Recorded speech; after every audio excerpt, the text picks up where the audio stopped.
Hello, good morning, guys. This is Sampath Kumar from Aditya Classes. We are starting a new chapter, which is democracy and diversity. ठीक है।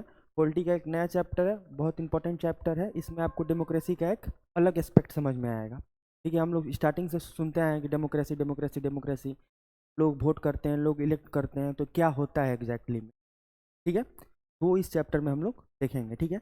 पहले एक basic introduction और conceptual part इसका कर लेते हैं, क्योंकि आगे का जो चैप्टर आने वाला है वो जल्दी जल्दी हमारा हो जाए। इसमें बहुत सारे हम लोग स्टोरीज भी देखेंगे। ओलंपिक का, मैक्सिको ओलंपिक 1968 का स्टोरी देखेंगे, फिर बहुत सारे डिबेट्स देखेंगे। ठीक है। और देखेंगे उसके क्या क्या रिपरकर्सन है। ठीक।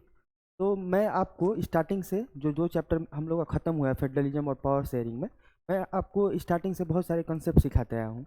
इसमें से पहला कंसेप्ट ये था कि व्हाट इज कल्चर। ठीक है। व्हाट इज कल्चर, कल्चर क्या होता है सबसे पहले हमको समझना है। भाई कल्चर क्या, लोग बोलते हैं कि अरे तुम इस कल्चर के हो, तुम उस कल्चर के हो। भाई होता क्या है आखिर कल्चर। कल्चर को समझने के लिए सबसे पहले हमको क्या समझना होगा।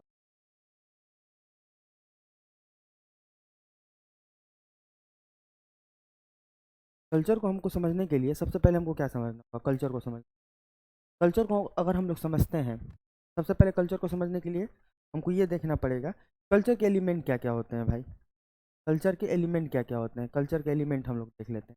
कल्चर के मल्टीपल एलिमेंट होते हैं, लेकिन हम उसमें क्या करेंगे, बेसिक बेसिक एलिमेंट पे बात करेंगे। जैसे मैंने आपको बताया था, एक लैंग्वेज हो सकता है लिंगुअल बेसिस पे, एक अटायर हो सकता है, अटायर मतलब पहनावा, एक होता है कुजीन, कुजीन मतलब खान पान। ठीक है।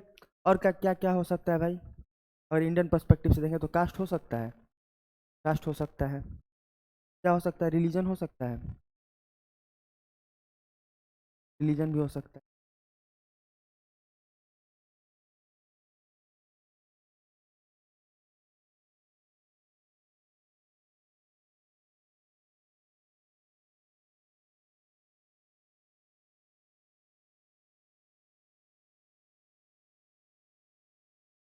रिलीजन का स्पेलिंग गलत लिख,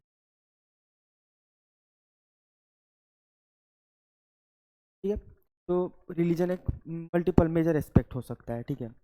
इन लोगों में हम लोगों ने देखा था, जैसे रिलीजन में देखिएगा तो डिफरेंट डिफरेंट जो रिलीजन होता है उनके त्यौहार भी अलग अलग होते हैं, फेस्टिवल्स भी अलग अलग होते हैं, उनका पहनावा ओढ़ावा अलग अलग होता है, उनका रहने का वेशभूषा भी अलग अलग होता है। इन सभी मतलब इन सभी फैक्टर्स में हम लोगों ने बहुत अच्छे तरीके से बात किया था। इस इन फैक्टर्स का मेजर रिपरकर्सन जो होता था उस पर भी अच्छे से बात कर लिया था।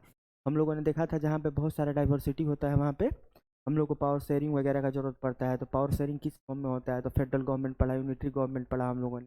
ठीक है।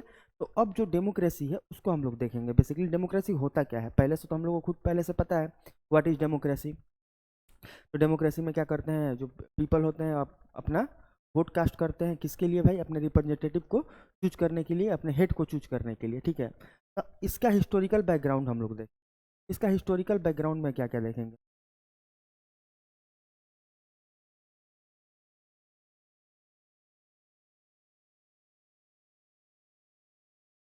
हिस्टोरिकल बैकग्राउंड, देखिए जब डेमोक्रेसी नहीं होता था, और जब डेमोक्रेसी हमारे पूरे के पूरे वर्ल्ड में डेमोक्रेसी था ही नहीं। पहले क्या था, पहले किंगशिप होता था, मोनार्की।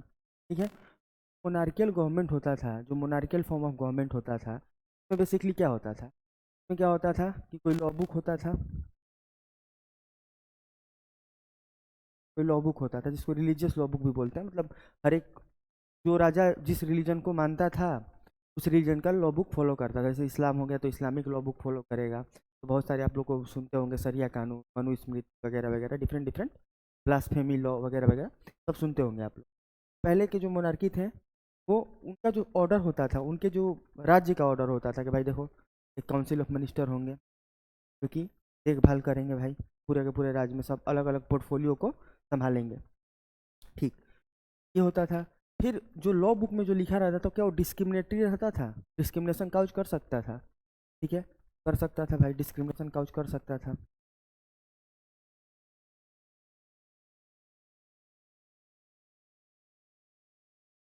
क्या कर सकता था, डिस्क्रिमिनेशन काउच कर सकता। तो डिस्क्रिमिनेशन इसका एलिमेंट क्या क्या है भाई, हमको कहाँ से मिला कि भाई सही में लॉ, भाई इतना बड़ा स्टेटमेंट देंगे हम कि कोई भी जो लॉ बुक होता था पहले के ज़माने में, जो most of the things religious हुआ करते थे, क्या उनमें मतलब जो मतलब में आपका डिस्क्रिमिनेशन हो पाता था, वो देखेंगे हम लोग। डिस्क्रिमिनेशन किस बेसिस पे हो पाता था? जैसे अभी आप लोग ऋग्वेदा देखिएगा, तो ऋग्वेदा में पुरुष सूक्त हाइम है, 4 कास्ट पे जैसे बोला गया सोसाइटी का जो डिवीजन होना चाहिए वो 4 बेसिस पे होना चाहिए, ठीक है। एक है आपका ब्राह्मणा, ठीक है, ब्राह्मणा के बाद क्षत्रिय, वैश्य और शूद्र, ठीक है, इसमें है। इनका जो डिवीजन हुआ करता था वो इस बेसिस पे हुआ करता था, जैसे कि क्या करेगा, पूजा कराएगा, ये मतलब पूजा कराएगा मोस्ट ऑफ द थिंग, और जितना भी एडमिनिस्ट्रेटिव वर्क होता था तो पढ़ाई लिखाई वाला ये करेगा। तो 100% रिजर्वेशन था इन लोगों के लिए, मतलब एडुकेशन में। ये क्या करेगा कि भाई लड़ाई करेगा, वॉर्समैन था ये, वॉर लड़ेगा। ये क्या क्या था, ये ट्रेड करेगा, ये ट्रेड करेगा। और ये शूद्र जो था वो आउटस्कर्ट में रहेंगे, आउटस्कर्ट ऑफ स्टेट और कंट्री, आउटस्कर्ट में रहेंगे, मिडिल में नहीं रहेंगे। और इनको छुआछूत अनटचेबिलिटी का भी क्या थे, ये विक्टिम थे।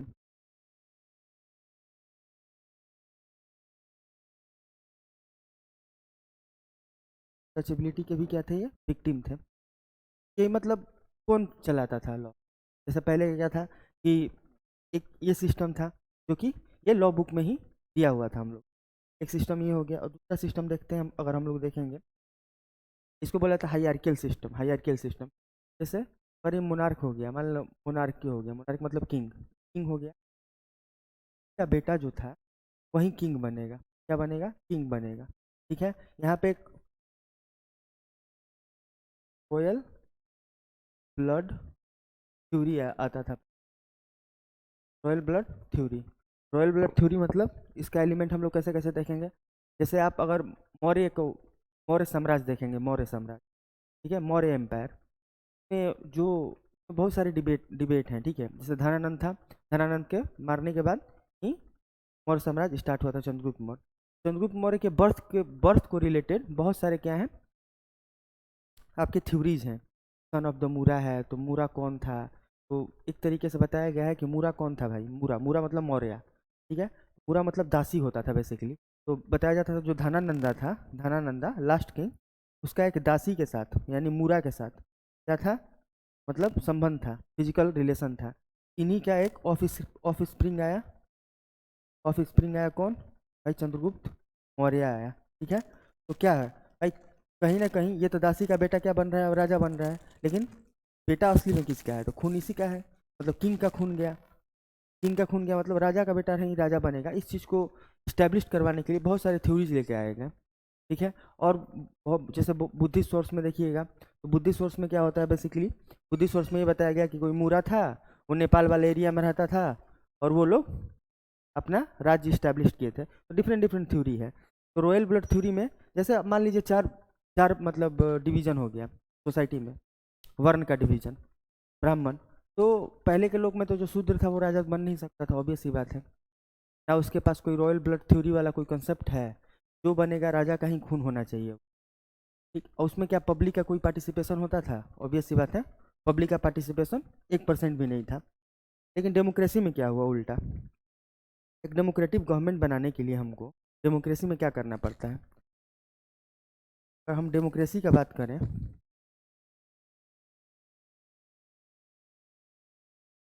डेमोक्रेसी की बात करें, इसमें भी डिफरेंट डिफरेंट टाइप्स के, एक होता है डायरेक्ट डेमोक्रेसी, क्या होता है डायरेक्ट डेमोक्रेसी,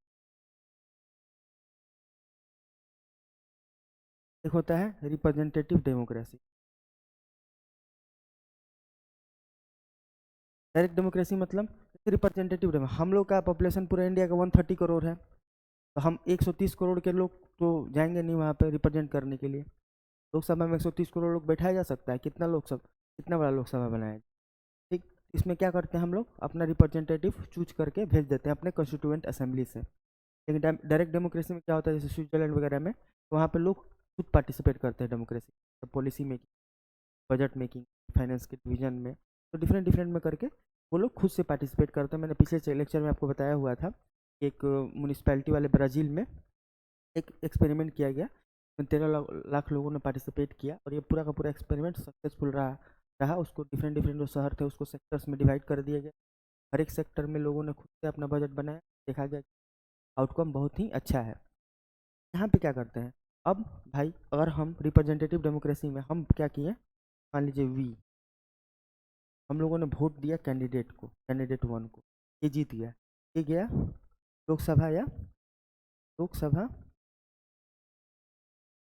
या स्टेट लेजिस्लेटिव असेंबली। अगर हम इसको वोट दिए हैं, क्या दिए हैं, वोट कास्ट किए हैं, ये जीता, तब यहाँ पे गया, मान लो किसी कंस्टिट्यूएंसी का ये एरिया है, यहाँ का ये कैंडिडेट था, इस एरिया के अगर वोट लेके ये बना है, लोकसभा में गया है, तो हमको रिप्रेजेंट कर रहा है, मतलब हमारे एरिया में जो जो प्रॉब्लम रहा होगा सबको रिप्रेजेंट ये कर रहा है। अगर हम हमारे पास अब तो एक कम से कम तो चॉइस है ना, कि अगर 5 साल में ये कुछ नहीं कर पाएगा तो हम इसको फिर हटा देंगे, लेकिन पहले तो कोई चॉइस ही नहीं था। अगर चॉइस नहीं होगा तो हम, मतलब अगर चॉइस नहीं होगा तो गवर्नमेंट का रिस्पॉन्सिबिलिटी आपके टुवर्ड्स कैसे रहेगा। मान लीजिए आपके पास बहुत सारा चॉइस, 5 कैंडिडेट खड़े हुए हैं, जो आपको रिप्रेजेंट कर रहा है थोड़ा बहुत तो आपके लिए काम करेगा ही करेगा ना, नहीं तो अगली बार कैसे जीतेगा, कैसे आपसे फिर से वोट मांगने। तो पहले के सिस्टम में अब के सिस्टम में जो डेमोक्रेसी में आया, उसमें यही एक बेसिक सा डिफरेंस है। ठीक, अब इस चैप्टर में हम लोग क्या पढ़ेंगे, डेमोक्रेसी में भी डाइवर्सिटी हम लोग देखेंगे, कि डेमोक्रेसी आया उसमें भी डाइवर्सिटी आया। तो डेमोक्रेसी की डाइवर्सिटी में हम लोग देखेंगे, मान लो डेमोक्रेसी है हमारा, तो क्या अभी भी बहुत सारा आपको डाइवर्सिटी मिलता है, बहुत सारा मार्जिनलाइजेशन मिलता है सेक्शन का। जैसे आप फीमेल को देख लीजिए, फीमेल लोग बोलती है कि हमको इक्वल पे नहीं मिलता, फिर SC ST रिजर्वेशन वगैरह दिया गया, तो क्यों दिया गया। जैसे हमारा अगर सोसाइटी की बात करें, इंडियन सोसाइटी में सबसे बेकार बात है कास्ट डिवीजन। ठीक है, सबसे जो बुरा चीज़ हो सकता है वो कास्ट डिवीजन है। ठीक, कास्ट डिवीजन में हम लोग देखेंगे कि जो कुछ कुछ कास्ट जो है ना, रियलिटी में बहुत ज़्यादा बैकवर्ड है, मतलब मोस्ट ऑफ द जो पीपल हैं उस कास्ट के, वो बैकवर्ड आते हैं, एडुकेशनली बैकवर्ड, फाइनेंशियली बैकवर्ड में आते हैं। तो किस लिए इसको रिजर्वेशन दिया गया। हमारे जो डेमोक्रेसी आने के बाद भी क्या क्या डाइवर्सिटी बचा हुआ है, फीमेल को देखेंगे, फीमेल के साथ क्या, फीमेल भी अगर बोलने के लिए तो बोल दिए कि भाई एक वोट देना है, सबका 1 वोट 1 वैल्यू, बोल दिए हम। मुकेश अंबानी भी एक वोट दे रहा है, तुम भी एक वोट दे रहे हो, क्या मुकेश अंबानी के साथ डेमोक्रेसी में मतलब उसी तरीके से ट्रीटमेंट मिलता है, क्या हम लोग को भी उसी तरीके से ट्रीटमेंट मिलता है। ठीक है, ये तो आपको बहुत अच्छे तरीके से पता ही होगा। इन सभी इशू पे क्या करेंगे हम नेक्स्ट क्लास में बहुत अच्छे तरीके से बात करेंगे, फीमेल के बारे में बात करेंगे, लोअर क्लास है, दलित क्लास है, उसके बारे में बात करेंगे, देखेंगे कि हमारा जो कास्ट डिवीजन है किस तरीके से हो सकता है, हमारे सरकार उसके लिए क्या कर रही है, क्या हमारे यहाँ कोई प्रोविज़न है, हिस्टोरिकल बैकग्राउंड इसका क्या क्या रहा। मेक्सिको ओलंपिक में पहली बार, मतलब जो जिस तरीके से अपार्थाइड लॉ लॉ था, अपार्थाइड लॉ आप लोगों ने पढ़ा था, 1994 में ख़त्म किया गया, पहला 28 साल के बाद, तब वहाँ से जो रिबॉन आइलैंड था वहाँ पे कैद थे 28 साल के बाद। 28 साल की लड़ाई के बाद 1993 में अपना डेमोक्रेसी बनाया साउथ अफ्रीका में। और किस तरीके से अपार्थाइड लॉ था, यहाँ पे ब्लैक एंड वाइट का अगेंस्ट डिस्क्रिमिनेशन जो हो गया, हम लोग देखेंगे आगे जाके किस तरीके से क्रॉस कटिंग होता है, किस ओवरलैपिंग होता है प्रॉब्लम्स का। तो सोसाइटी में हमारा डिवीजन क्रिएट होता है, किस तरीके से होता है, डेमोक्रेटिक सोसाइटी में भी डिवीजन क्रिएट, इस पे बहुत अच्छे से बात करेंगे हम, तब हमको समझ में आएगा कि डेमोक्रेसी और डाइवर्सिटी पूरा का पूरा चैप्टर है क्या। चलिए ठीक है, थैंक यू सो मच, मिलते हैं नेक्स्ट और पढ़ेंगे पूरा का पूरा चैप्टर अच्छे से कंसेप्चुअल बेसिस पे। Thank you so much.